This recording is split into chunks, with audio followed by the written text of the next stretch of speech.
Okay, cool. Welcome back, everyone. It's nice to see new faces, old faces, lots of old faces. But we've got some new families. So as always, we'll welcome everyone. So I'm just going to point out we've got a little table behind here, and it's like our little memory table. This year we have got seeds, bird seeds. There's no nuts in them. Double check. They're all good. So just feel free to take them. There's also some candles left from last year. Again, these are things that we had before. So just feel free to take them. But if you just want to do a little bird seed feed, please feel free to take them. So we'll start off again. And we've got Sudhakar Sharma, who is a lead physiotherapist. He's going to tell us a little bit about exactly what he does and how it might be useful to our families. Okay, thank you. Thank you. Thanks. Oh, that bit, yep. So I can do that off. Here we go. Perfect, thank you. Cheers. Thank you. Okay, thank you, Laura. Hello, everyone. My name is Sudhakar Sharma.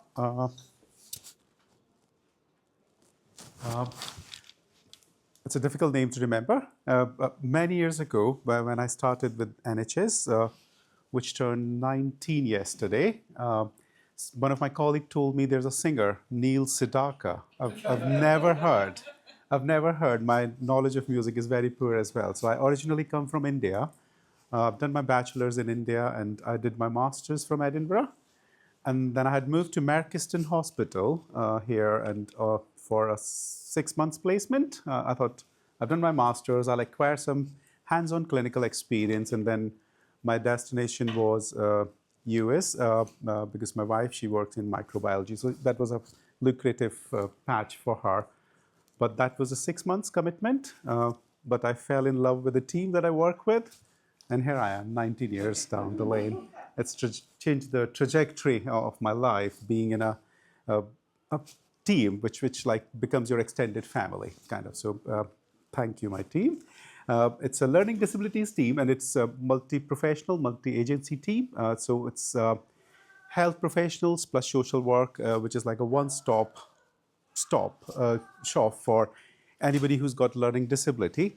And I'll briefly touch on learning disability first. So it's anyone with a condition that challenges your neurological system during your growing years, and that causes your IQ level to stay below 70. You have difficulty with social adaptive functioning or like communication. So all these factors, like a WHO definition for learning disability, which I'm part of. In our team, we have nurses, psychologists, psychiatrists, speech and language therapists, occupational therapists, and social workers. So it's one big family. I'm based not too far from here, Renfrew Health and Social Work Center, which is like 1 mile down from here. My association with Una, the reason I'm here is through a common interest in postural care. And we have a Scottish Postural Care Forum. And again, it's a wonderful group of like-minded people and professionals, families with like common interest in postural care, which I'll be touching on today. But briefly, even before I go there, I'll use this resource. I know we were earlier on talking about how expensive these resources are. So I'm part of clinical interest group in learning disability. It's a UK-wide group. I sit on the executive committee there, and we created this animation. It's a 3-minute animation which talks about the role of learning disabilities physiotherapist, which did cost us like £5,000. So there we go. Like it is quite expensive. I can acknowledge that. So I hope the sound on the laptop should be enough. But let's see. Yeah. There are many reasons why adults who have a learning disability may need physiotherapy support. This is because of physical disabilities caused by conditions such as cerebral palsy, early ageing, an increased risk of injuries and falls, and the impact of sedentary and potentially unhealthy lifestyle choices. Most people with a learning disability can access mainstream physiotherapy services with reasonable adjustments, but some may need support that goes beyond what is possible and reasonable. This is where a specialist learning disability physiotherapist can help. We support people with a learning disability by making specialist adjustments.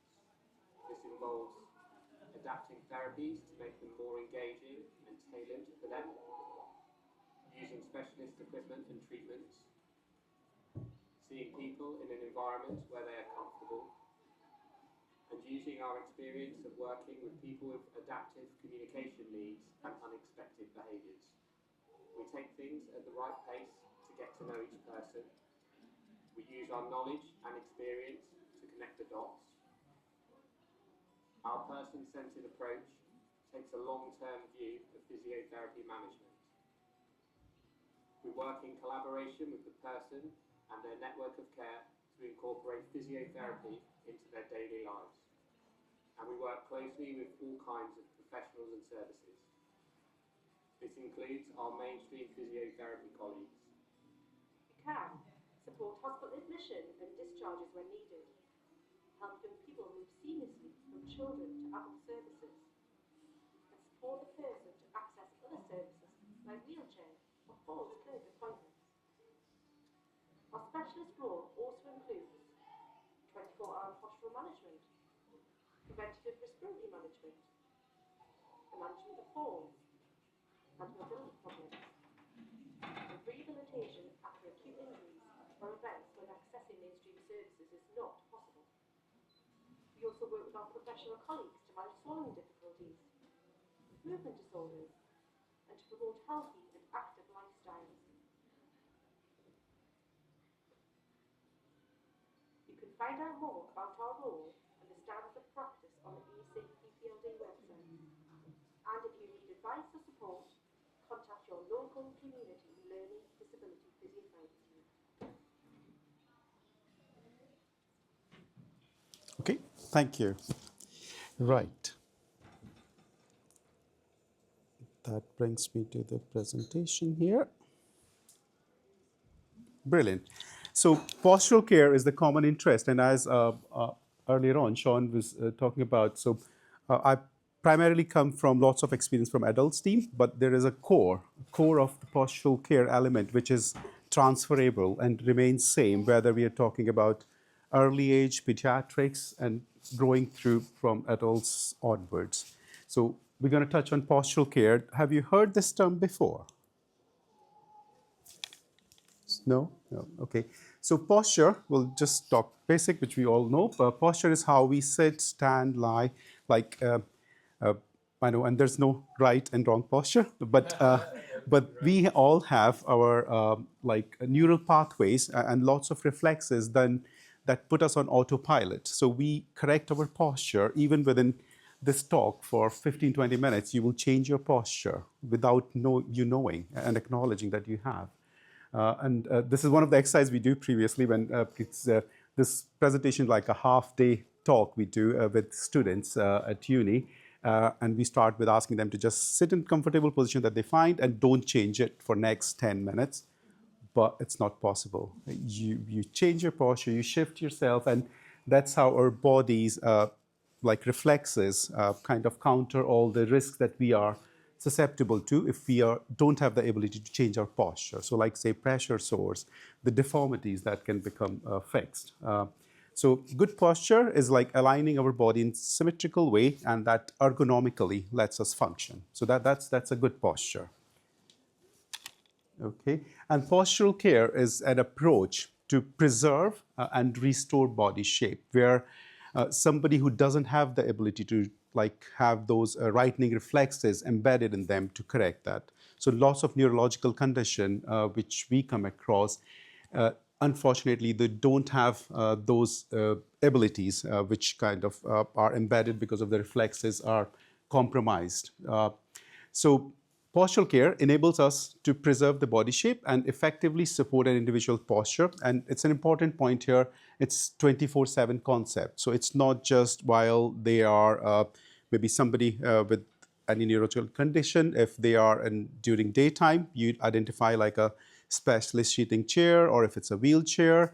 but it's a 24/7 concept. So it has to transfer as the activity goes through the day. So whether it's in sitting, lying, standing, but it's throughout day and night. It's a 24/7 concept we are referring to.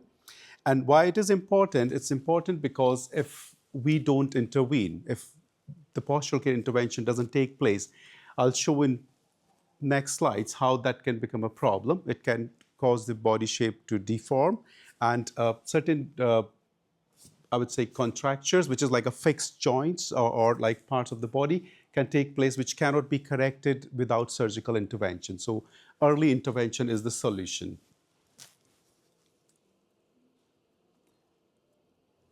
So this is an example of asymmetrical posture, where somebody who doesn't have the ability to correct their posture without appropriate postural care intervention, that's how their presentation would be. So if you can see the young girl in lying posture, how she has scoliosis, which is like a curvature of your spine, and without proper, although wheelchair services based in Queen Elizabeth here in this part do a fab job in providing like chairs which are molded according to the body shape. So in the seat cushion, if you look at this picture here, she is sitting in a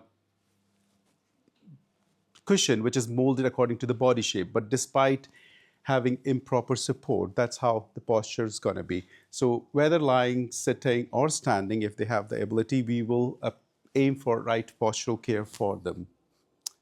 Okay, some more. Yep, sorry. So these are examples of somebody who is spending lots of time just in wheelchair or in seating posture throughout the day without appropriate postural care plan in place.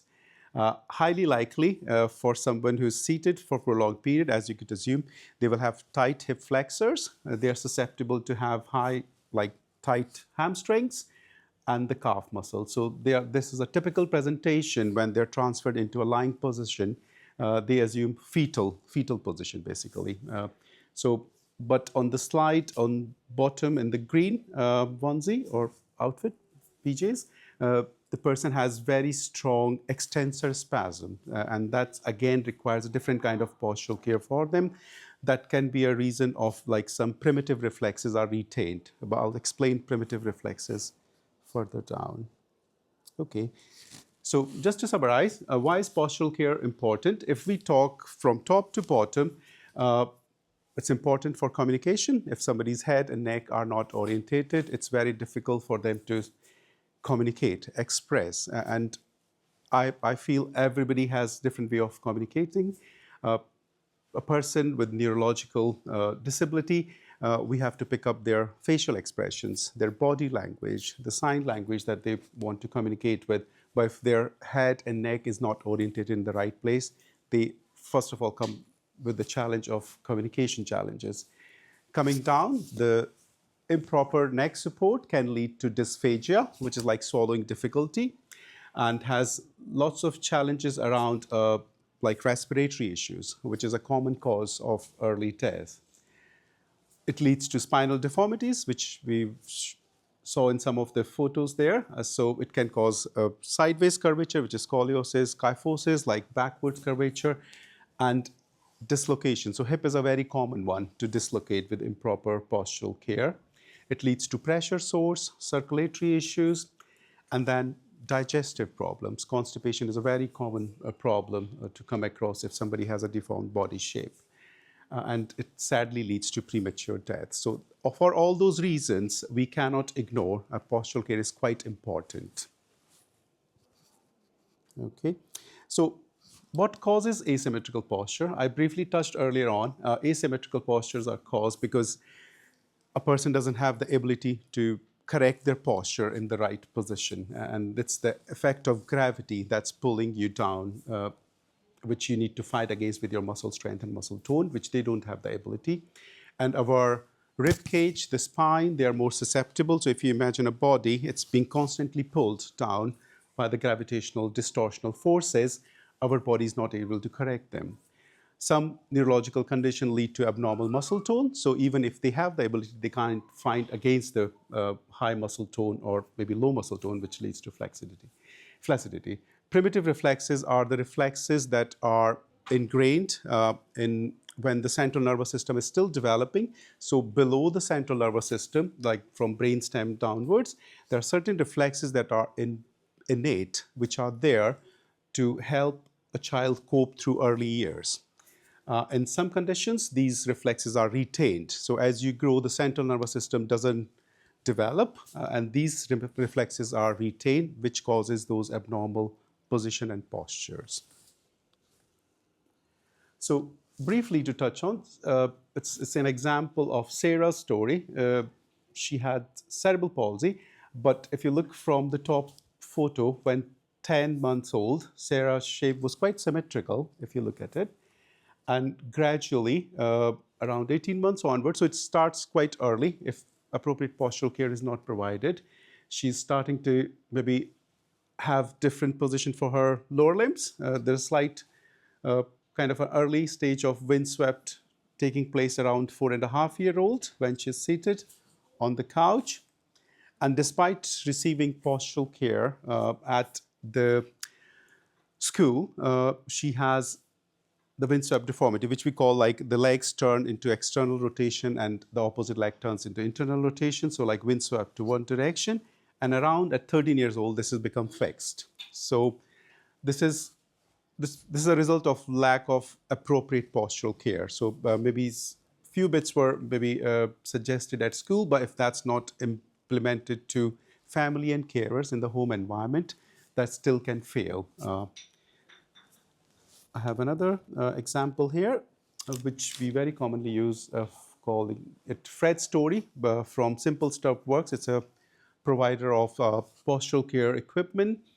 And this is a story of Fred with quadriplegia. And from radiographs, we can see what changes can take place due to lack of appropriate postural care. So this is Fred's radiograph at age 3.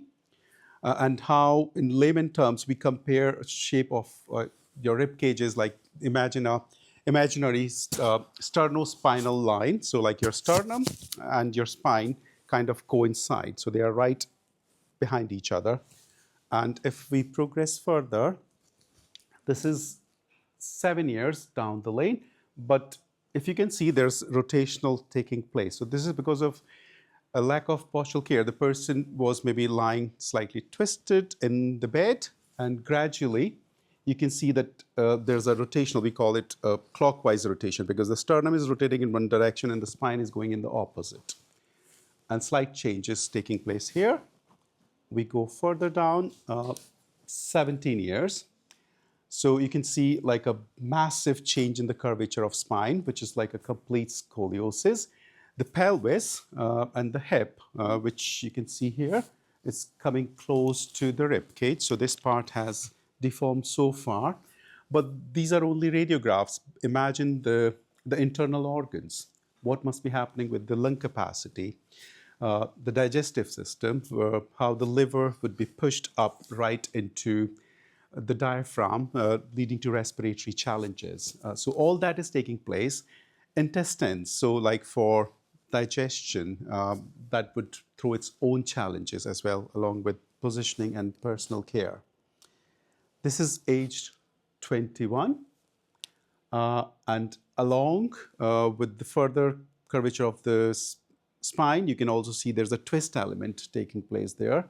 So how uncomfortable positioning would be for somebody at this stage.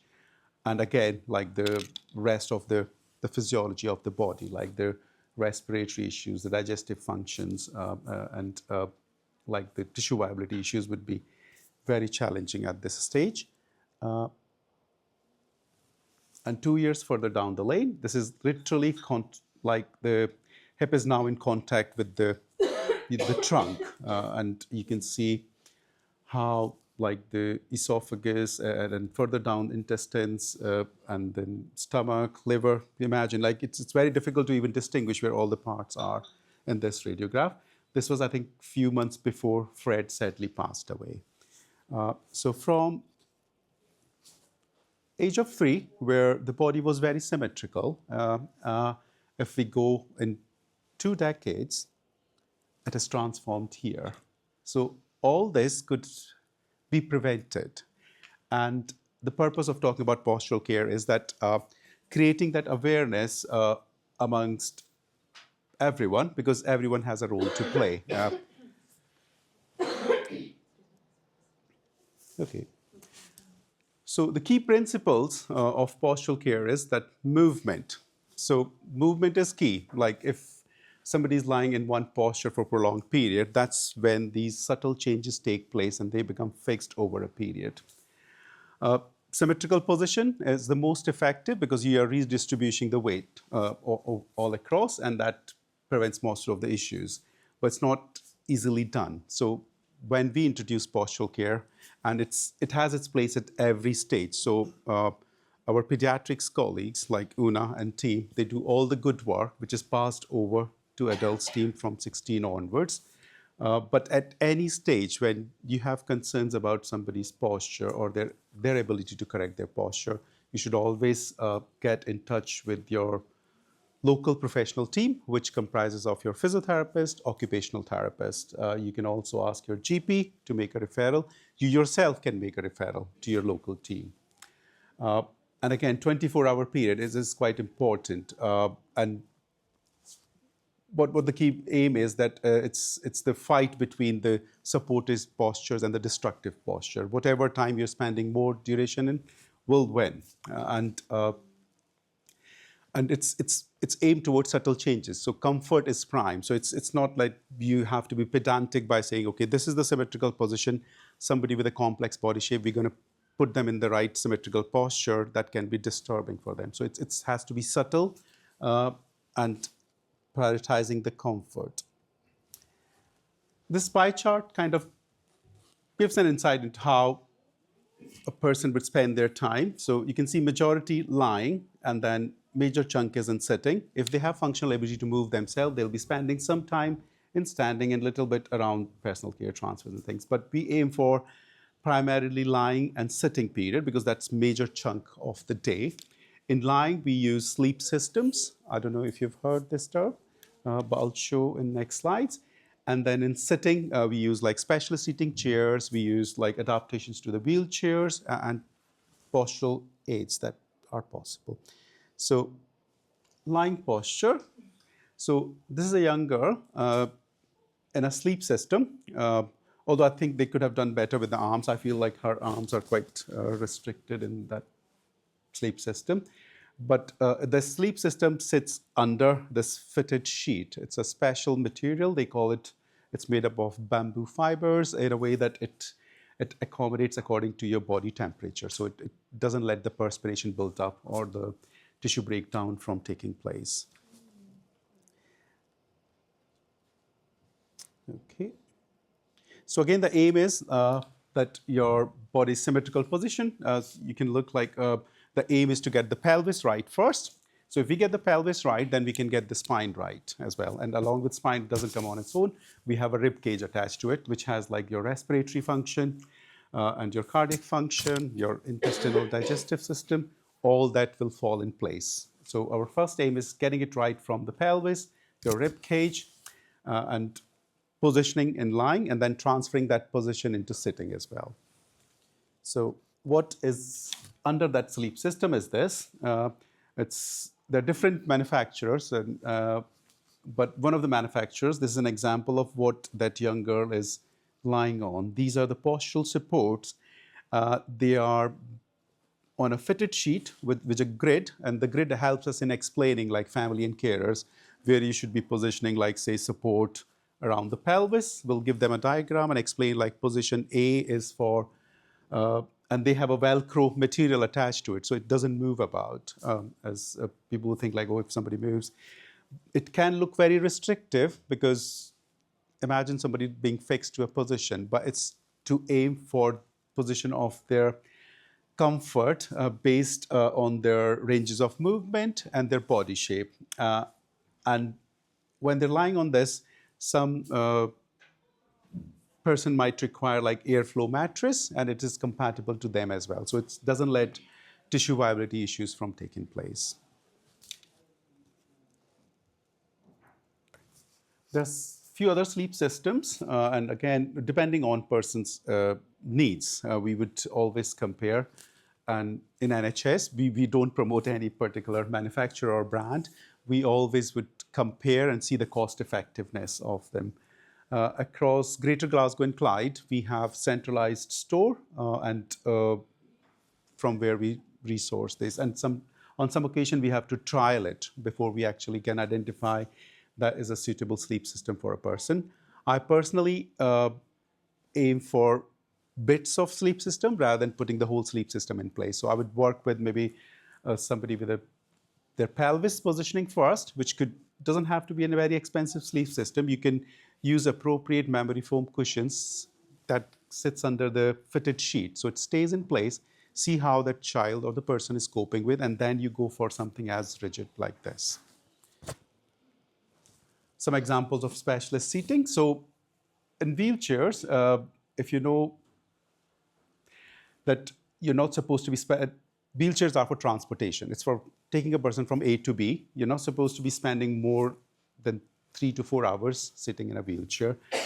And that's where the other specialist seating chair comes in the scene. And some people call it comfy chair. But again, they can be molded, and there's lateral supports that you see here can be positioned appropriately depending on the body shape of a person. So that's an alternative to a wheelchair when you're in the home environment. Where you're out and about, then the person should be using these specialist wheelchairs. And people who have the ability to weight bear and move about, we would use specialized standing total support walkers. They do look very complex, and my apologies for old slides, but they have moved. Like the current ones that we get are much more advanced and better looking. I would say that they don't look as therapeutic as these, but it's to support a person to spend time in weight bearing and standing, because sitting and lying is not good for your bones either, and we have to take that in consideration. And where they have the ability to move, we can use these walkers alongside those standing frames. You might have seen some of these as well. Okay. So how are we implementing this in Scotland? We have a screening process. We use a Mansfield checklist.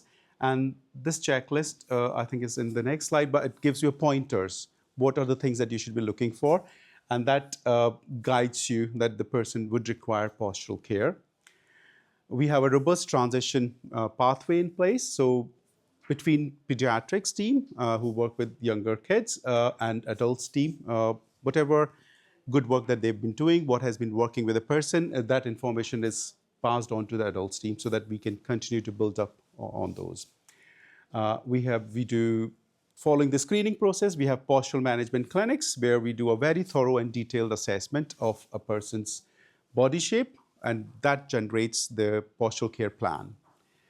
We ensure that we have a postural care passport, which has photographs of like their lying posture, seated posture, which travels with them. So say if they are in acute ward, if they go to hospital, that passport travels with them so that can be replicated. It's very often we come across, and I'm not trying to be harsh on my acute colleagues, but due to lack of proper postural care, some of our patients, when they go to hospital, they went in without a pressure sore, and when they're discharged with a pressure sore, that's a failure of maybe proper care. And again, not every time, but on some or most occasions that happens. And I feel it's a collaborative work that gives us the win. And we try to bring family, carers, third sector, everybody on board by creating this awareness around postural care. So we do awareness sessions like this. And we have a Scottish postural care strategy. And that's where Una and I came along. We have a Scottish postural care forum. And we played a major role in creating this strategy. So that gives us guidance and maybe for commissioning purposes that there is a strategy that we are following. It's a structured plan, and we have Care Inspectorate on board as well, and NHS Education for Scotland has created some resources which we use for creating awareness and bringing that knowledge to family, carers, or anyone involved in the care of those patients. So this is the Mansfield checklist that I was referring to earlier that we use for screening. So if you look at this checklist, it asks you, like, does the person spend their time in limited positions? Do they have the ability to change their position? Is it the knees? They're like drawn in one direction. Can they move their head about? Or does their body tend to flex, like, or extend it, like in some of the photographs there? Or is their body shape asymmetric? If that is the case, then they do require postural care. Okay. And based on that Mansfield checklist, anybody that is referred to us, we will do a postural management clinic. That one clinic takes around approximately 90 minutes. On most occasions, we will have two clinicians, two physios. We will have family members alongside present, and we continuously review. So it's not like a one-time job. Based on the assessment that we do, we generate a postural care plan that is continuously reviewed to see, like, if is it helping, is it not helping, and then we make changes as required. And we have guidelines to support this. This is to show you some of the equipment, which is why it takes 90 minutes to do that assessment. Is that so? The top bits that are there, it measures the shape of the chest. So, like, from the sternum, how much the rotation has taken place. All that helps us in measuring from the sternal angle. And that tells us whether the body shape is changing clockwise, anti-clockwise, and over a period of time, how much wind swept index has changed. So this is just the technical side of things. Just wanted to give you an insight what we do in postural management clinic. This is the strategy I was referring to, and I like QR codes, Sean, that I was referring to. So it's available to download, and that has like 3 ambitions, 14 recommendations. But to summarize it, I think it asks for a collaborative approach. Everybody should be on board, and then that gives us a win over this challenge. So empowerment and awareness is the key for empowering everybody involved in the care of somebody with neurological challenges. And it's everybody's business, and we need to identify the right equipment. So having done the assessment is half the job done. And that's where we come across the challenges. These sleep systems, specialist seating chairs that I was referring to, they are quite expensive, which I do not understand why. When a riser recliner standard chair that is not needed for a specialist purpose could be sourced for £500-600, these specialist seating chairs are 4 or 5 grand each. So some companies are making a good money out of this opportunity, to me it seems like, and sleep systems equally, they are quite expensive as well, like 1,500 to 2 grand for each sleep system.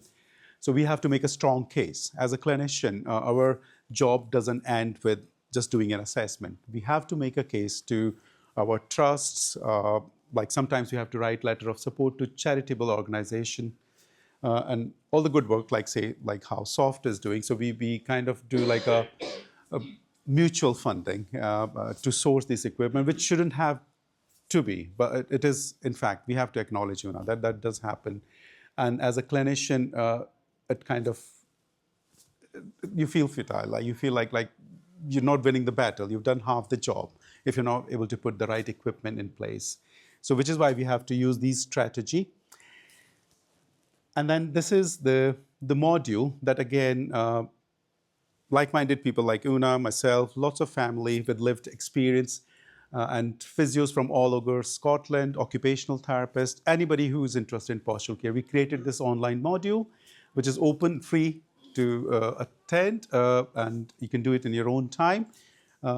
It's again aimed to create that awareness around postural care, and we quite often use it for students who come on placement, who have maybe are new to postural care, so that seed is planted at early stage of their career and they are aware around postural care. So it's a valuable resource that sits there. And we're glad that Care Inspectorate is on board as well. So they have acknowledged this in their note where postural care should not be neglected. If it is recommended, it should be implemented in care homes as well, which is used during inspections. And this is another postural care resource, again with a QR code, which is free to download, and you could use it for creating awareness. So having said all this, not everything is happening is wrong. There are right examples as well. So this is Tommy's story, where Tommy got referred to a specialist team and he got the right kind of postural care as needed, and there's a good outcome for him. You can see this is, again, cerebral palsy example here, but how with subtle changes with postural care over a short period of 2 years, I would say in terms of changing a body shape, it's not a massive length of time, but from where Tommy was, what we were able to achieve, and use of a sleep system and without a sleep system. And this is just for the purpose of photographs. They've used the cushions above the fitted sheet that we use for postural care. And without which his hips are, again, as you can see, twisted to one side. His knees are drawn in a windswept deformity.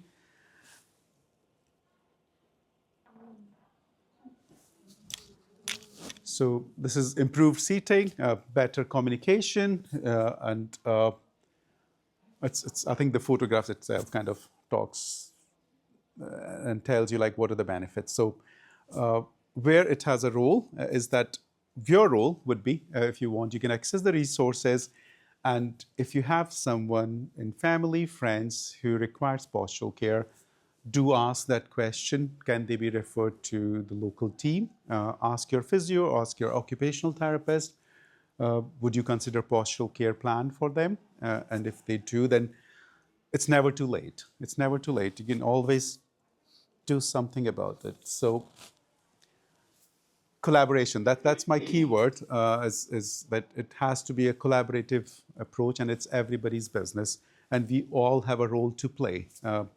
Whether you're a mom, dad, carer, you work for a charitable organization, you're a professional, you're a GP, you're a consultant, everybody has to do their bit, and that's how we can win this battle. Okay, that's me. Thank you.